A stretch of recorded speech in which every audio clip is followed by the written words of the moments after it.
yes, it's not all perfect, and Gail will point these things out to you. Ask about the water technology. It doesn't really work. It's very complex.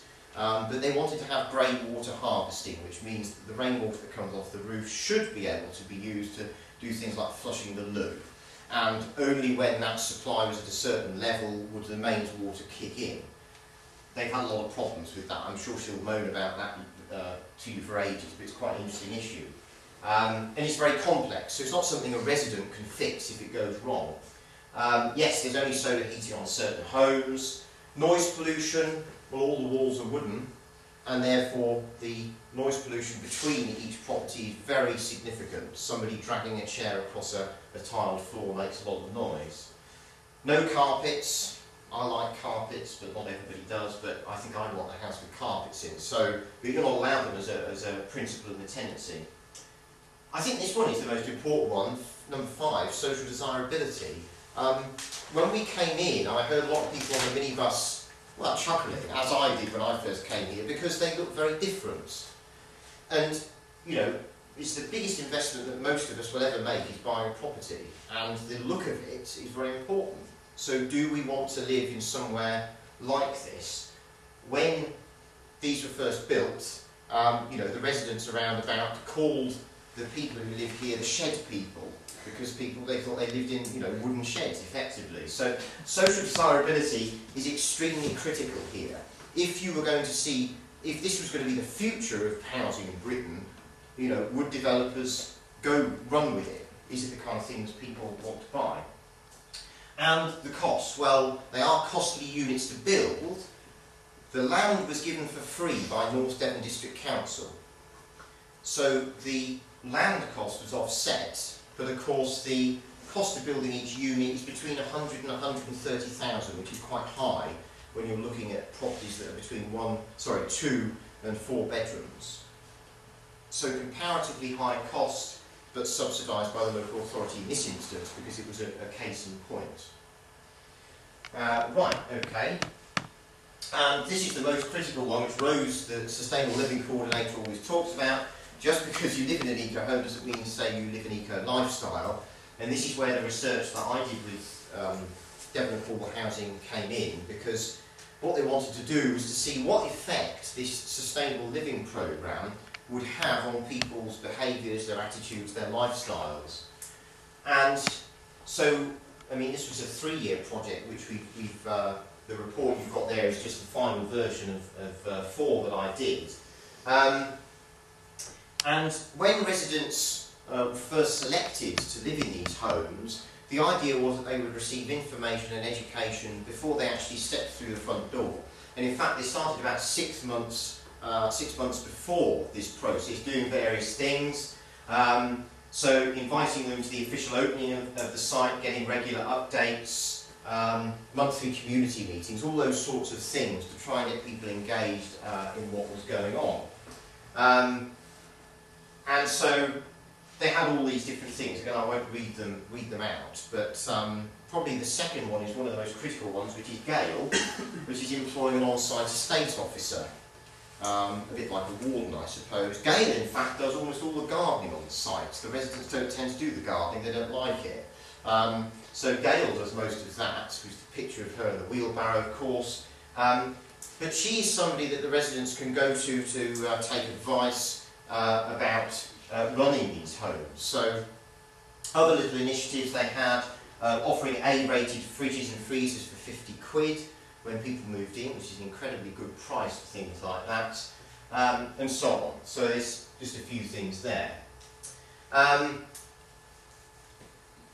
Just some things Rose put in, which I think are quite interesting. When North Devon District Council came up in their planning department with the name for this area, it wasn't Oak Meadow, it was actually called Calvados Way.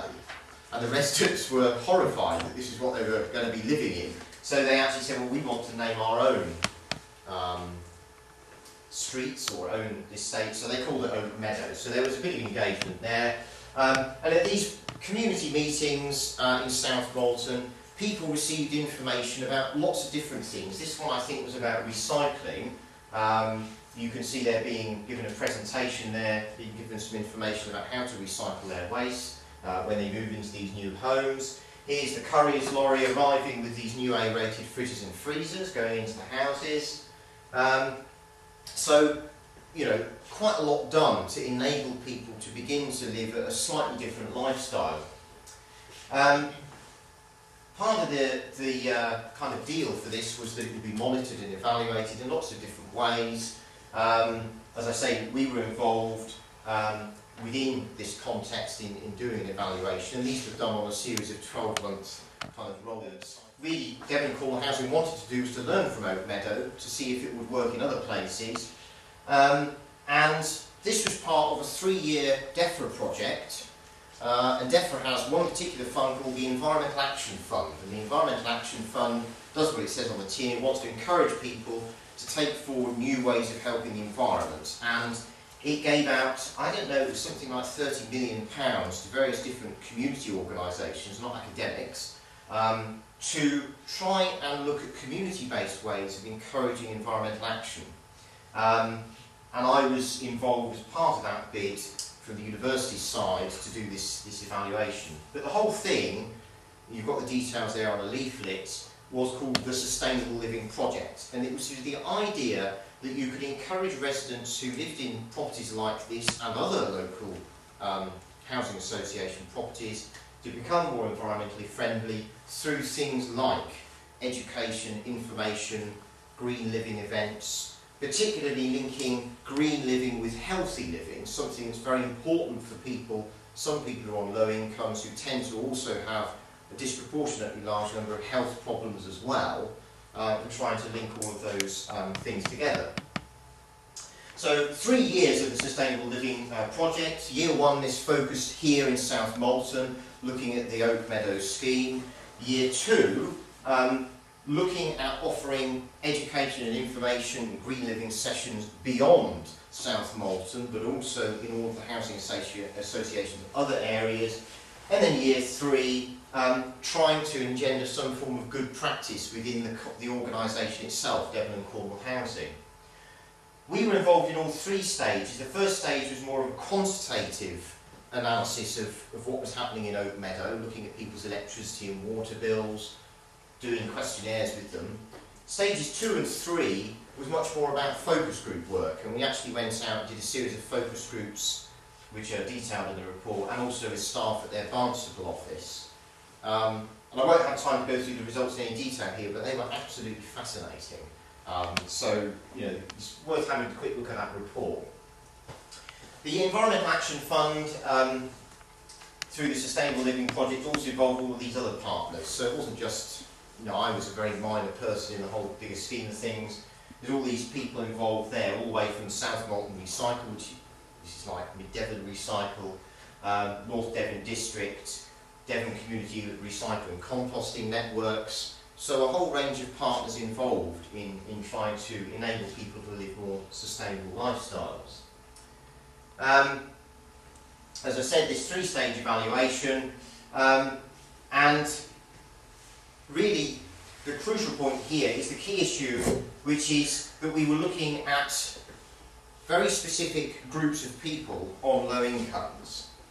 So the kind of results we have from these pieces of research is very specific. We have chosen to look at a very distinct group of people with distinct issues, and therefore it kind of needs to be borne in mind within that context. And I haven't got time to go through all the conclusions because they're in the report, because we are pushed for time, but I think 3 things. Firstly, if you look at Oak Meadow overall, it has enabled individuals to begin the kind of path of living a more sustainable lifestyle, but they're only on the beginning of that path, really. The more important things are that it has ensured a better quality of life for people, and they're not spending as much, for example, on electricity and water than they were before.